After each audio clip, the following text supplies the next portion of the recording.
కపోతే వాక్యం విన్నారంతే, ఇంకా నీళ్ళ దగ్గరికి వెళ్ళలేదు వీళ్ళు. పరిశుద్ధాత్ముడు ఏం చేశాడు?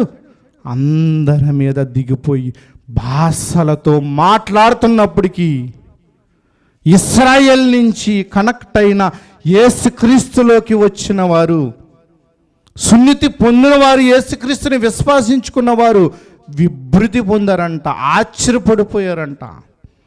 భాషలతో